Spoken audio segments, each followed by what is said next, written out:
Precisava tirar dinheiro do bolso para comprar.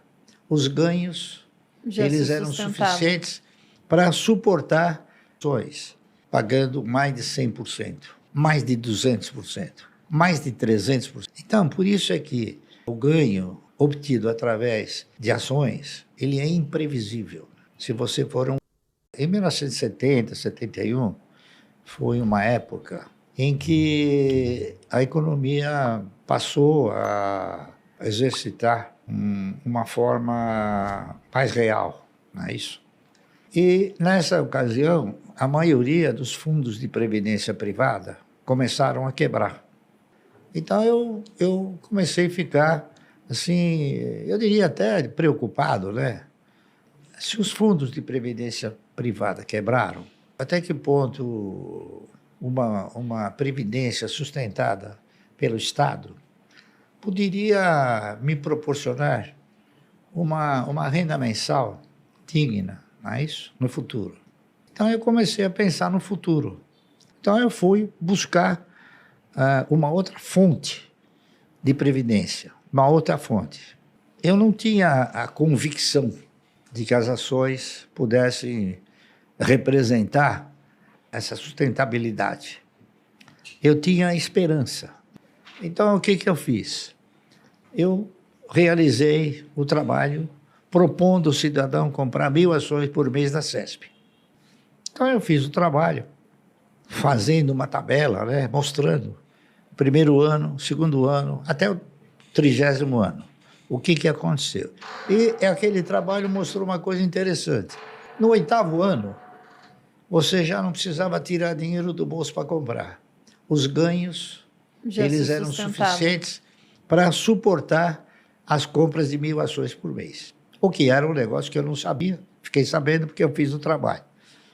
E esperançoso de que as ações pudessem efetivamente proporcionar uma renda mensal digna, eu denominei esse trabalho de Ações Garante o Futuro. Eu não tinha certeza, eu tinha esperança, não é isso? Uhum. E eu fiz o trabalho, aí o presidente da CESP mandou me chamar. O presidente da CESP, na era um cidadão chamado Lucas Nogueiras Garcês. Ele foi governador do estado. E o diretor financeiro era um cidadão chamado Moacir Teixeira. Aí eu fui, conversei com ele me chamou lá no salão nobre lá da CESP, chegou para mim e falou: "Sr. Barsi, eu quero comprar o seu trabalho." Falou umas 10 vezes, e eu falei 10 vezes para ele, mas eu não fiz o trabalho para vender. Fiz o trabalho porque eu sou do mercado e eu quero mostrar a minha contribuição para o mercado, se é que ela tem alguma validade. Não, ele elogiou o trabalho, até que no fim eu cheguei para ele e falei assim: "Me diga uma coisa, para que o senhor quer o trabalho?" Ele falou: "Eu quero o trabalho porque eu vou editar esse trabalho." Eu peguei o trabalho e falei: "Não precisa me pagar nada." Ele ficou assim, ele falou: "Sabe de uma coisa? Eu vou mandar fazer esse trabalho e vou botar o seu nome, coisa que eu jamais faria." E ele fez. Mandou editar o trabalho com o meu nome. Ações Garante o Futuro. Então, agora eu tenho dito para ela o seguinte: esse título que eu coloquei era o título da esperança. Tá certo? E hoje? O que eu diria hoje? Eu modificaria esse título? Claro. Eu acrescentaria um O. Então, Ações Garante um ótimo futuro. Com certeza, né? Deu Essa aqui certo é a no verdade. final. Deu certo. E Então- agora está aprovado, né? Depois de Então, tanto é tempo. uma coisa que, seguindo os padrões de comportamento que eu segui, a disciplina que eu sempre procurei desenvolver e a paciência, não é isso? Tudo isso acabou sendo muito importante, porque ações elas foram feitas para comprar, não para vender. A maioria, a primeira pergunta que o cidadão faz quando ele quer entrar no mercado, ele fala: "E a hora de vender?" Eu falo: "Mas não é, a ação não é para vender, é para comprar." Talvez nunca tenha hora de vender. Porque, veja bem, é um contrassenso você imaginar que você vai formatar uma carteira de renda mensal, comprar as ações para que essa carteira possa sustentar uma renda mensal. Se você quer uma renda mensal, por que você vai vender? Senão você elimina a possibilidade de uma renda mensal. Você está vendendo a vaca leiteira. Né? Você está querendo Exatamente, simplesmente Exatamente. viver da picanha, Então, é e isso não aí. do leite. Isso aí não é nenhuma... Eu não sou nenhum sábio. Ao contrário, eu sou um estudioso, isso sim. E isso fez com que as coisas evoluíssem. Então, esse programa que eu criei, por incrível que possa parecer, no 8º ano eu já estava aposentado. Não com os valores de hoje, mas, claro, já acenava para uma que eu não precisava mais trabalhar. Para manter o estilo de vida que você tinha na época. Já estava suficiente. Que é o mesmo de hoje. Eu acho até uma curiosidade isso, porque você já é um investidor pessoa física da Bolsa, tem um patrimônio bilionário, ganhou, como você disse lá em 2021, 1 milhão em dividendos por dia, e isso vai sendo corrigido ao longo do tempo, vai ficar maior, até porque você pega esse dinheiro também, não é para simplesmente gastar, compra novas ações, vai montando a bola de neve, e até hoje tem um estilo de vida muito humilde. Você nunca aumentou demais o padrão de vida? Não, porque eu tenho um padrão ótimo para as minhas pretensões. Discutir padrão de vida é um negócio interessante. Por exemplo, você tem aqueles que são escravos do ego, que são aqueles que controlam os egos, né?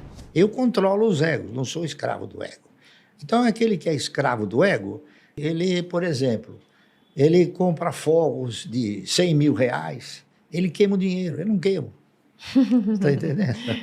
Uma coisa que eu achei até curiosa, você vinha para o escritório de metrô antes da pandemia? Não, eu vim muito tempo de metrô, porque era uma recomendação médica.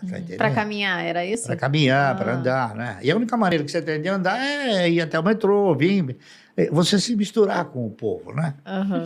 É que aí ela começou a me produzir de uma forma muito intensa e eu comecei a ficar com um problema. No metrô, a turma, seu Márcio, eu quero tirar uma fotografia. Então, aí eu precisei... A fama tem seus preços. É isso aí. Mas foi até um ponto interessante você citar essa questão do INSS, porque há pouco tempo o pessoal da Portfel, que é a consultoria que a gente tem de investimento lá dentro do Grupo Primo, eles fizeram um post justamente pegando essa comparação entre você investir o seu dinheiro durante o período de 40 anos ou pagar a previdência pública durante 40 anos. E não é um ou outro, porque se você trabalha e não contribui com a Previdência, isso pode ser enquadrado até como crime de sonegação previdenciária. Então, é um imposto, você é obrigado a pagar. E aqui eles colocaram, né, a contribuição para o INSS de 350 ou investir 350 de maneira mensal em algo que tem uma taxa de retorno de 10% ao ano. E tem muita ação pagando 10% de dividendos agora durante esse período. Ou mais, né? Ou até mais. O resultado no INSS é que você, após 40 anos, iria se aposentar ganhando 3 mil ao mês. E no momento que você morre, zero de patrimônio para a tua família. Depende de quanto você contribui. Por exemplo, eu nunca deixei de contribuir para o INSS, porque eu recebia honorários, recebia comissões, tá certo? Mas eu sempre contribuí pelo mínimo. A melhor coisa que tem. Então o que aconteceu? Eu contribuí obrigatoriamente pelo mínimo para a Previdência e aleatoriamente para aquilo que é a formação de uma carteira de renda mensal. Então hoje eu sou aposentado com R$500 por mês. O que daria para fazer com esse dinheiro? Né? R$500. Se fosse uma pessoa fazendo esses aportes, R$500 por mês. R$500. Então, por que é R$500 se o salário mínimo é 1.200, né? É que eu recebo 1.200 para pagar 700 de INSS. Porque eu recebo honorários, não é isso? E ainda pago INSS. Quer dizer, então, ainda sustento alguém. Sustento a previdência de alguém. Não, e o que fica interessante nessa comparação que eles fizeram é que, olha, 350 por mês durante 40 anos você ganharia 3 mil pela Previdência. Mas no momento do falecimento, você tem zero de patrimônio acumulado. Então você não tem nada para deixar para sua família. Já investindo R$350 por mês ao longo dos 40 anos com 10% de retorno, você teria um patrimônio acumulado de 2 milhões. Nossa. E aí isso te gera uma certa renda, depende de como vai estar investindo, você vive daquela renda e no momento do falecimento você consegue ainda passar um patrimônio para a sua família. Enquanto no INSS o patrimônio que você teria construído fica para o Estado no final das contas. Não, mas acontece que esse cidadão que fez essas previsões aí de 10% ao ano, ele foi muito modesto. A gente tem que ser modesto. Não, mas diz em termos de rentabilidade, dá para ser muito mais. Muito mais. bastante mais. Como a gente estava comentando aqui, tem várias ações pagando mais de 10% de dividendo apenas nessa questão dos últimos 12 meses. Algumas muito mais do que isso durante esse período. Até por isso que eu fiquei curioso para saber se você tinha feito a conta. Deixa eu até falar uma coisa para você. Existem ações pagando mais de 100%, mais de 200%, mais de 300%. Por quê? Por exemplo, você tem ações que comprou há 15 anos atrás, 10 anos atrás, por R$1. E hoje você recebe R$10 de dividendo. O teu custo é R$1. Sim, já ficou lá para trás. Então, se você não compra mais, o teu custo, o retorno é muito superior.